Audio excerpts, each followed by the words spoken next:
5 साल क्या होगा देखा जाएगा। 5 दिन का जुगाड़ तो कर लेते हैं, क्योंकि चुनाव आ गया है तो 5 दिन का जुगाड़ हो गया है। पौवा मिल गया है जिसको पौवा चाहिए, किसी को अनाज चाहिए, किसी को कपड़ा चाहिए, किसी को रोटी चाहिए, लेकिन परमानेंट सॉल्यूशन की कभी कोई बात करता नहीं है। इस बार परमानेंट सॉल्यूशन की बात कीजिए और सोचने का जो नज़रिया है वो बदलिए। चलिए एक एग्जाम्पल से समझाता हूँ मैं आपको।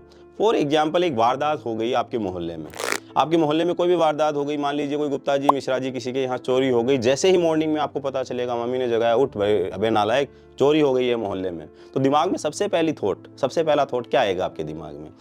कई सारे सवाल आपके दिमाग में आएंगे। 2 मिनट लीजिए और बैठ के सोचिए, इस वीडियो को पॉज कीजिए। उसके बाद अब मैं आपको बताता हूँ कि जो थॉट के बेसिस के ऊपर जो कैटेगराइज हम कर सकते हैं लोगों को, कि सोच का जो लेवल है उसको हम कैसे आइडेंटिफाई करें कि आपकी सोच का लेवल ये है या फिर ये है। पहले मैं बात करता हूँ उन वाले लोगों की जो नीचे वाले लेवल पे बड़े इंटरेस्टिंग लोग होते हैं, ग्रुप में खड़े रहते हैं और खूब ठहाके लगते रहते हैं, वहाँ पे मजे चल रहे होते हैं, बहुत कुछ जानना होता है उनके। यार इतना पैसा कहाँ से आया गुप्ता जी के पास, कहाँ से कमा के लेके आए? ठीक है, कहीं पे क्या इलीगल वगैरह कुछ कर रहे हैं क्या बात है, बड़ा पैसा है, खुले में छोड़ दिया, लोकर वोकर नहीं रखा, मतलब चटकारे लग रहे हैं वहाँ पे। कई सारे सवाल उनके हैं, जवाब ढूंढ रहे हैं, भले गलत मिल रहे हैं, नहीं भी पता है, तो इलॉजिकल सारी बातें वहाँ पे हो रही है। अब वो मुद्दे कोई भी मुद्दा हो सकता है, ये एक एग्जाम्पल अपन ने यहाँ पे लिया। दूसरे होंगे वो लोग जो कुछ ऊपर उठ के ये सवाल पूछ रहे होंगे कि कहीं घर में किसी को किसी तरह की चोट तो नहीं पहुंचाई गई, और अगर इस तरह की घटनाएं हो रही हैं तो कैसे उन्हें रोका जा सकता है, मतलब सवाल के साथ सॉल्यूशन देने वाले लोग। और तीसरी वो कैटेगरी होगी जो इससे भी ऊपर उठे हुए होंगे, जिन्हें हम महापुरुष भी बोल सकते हैं। वो कौन होता है? वो फालतू इन चर्चाओं में नहीं पड़ता, वो इसकी जड़ में जाके सोचता है कि यार एक बात बता। वो सोचेगा कि एक्चुअली ये चोरियां हो क्यों रही है।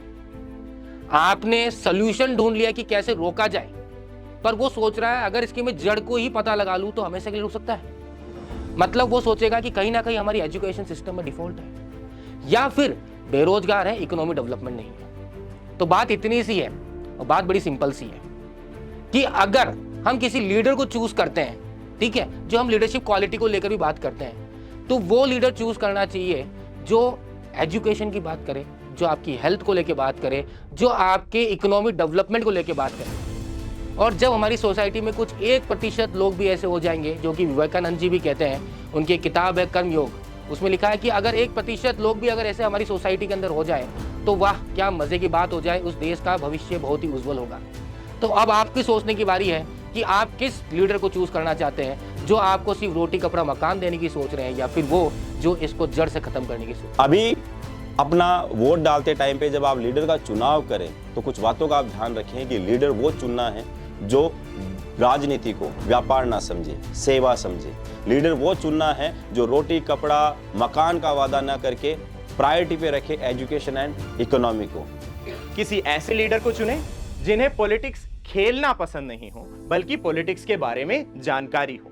और जैसा कि डेमोक्रेसी के बारे में हमेशा कहा जाता है, it is for the people, by the people, of the people. तो अब आपकी सोचने की बारी है कि आप किस लीडर को चूज करना चाहते हैं, जो आपको सिर्फ रोटी कपड़ा मकान देने की सोच रहे हैं, या फिर वो जो इसको जड़ से खत्म करने की सोच रहे हैं। अब आपकी बारी।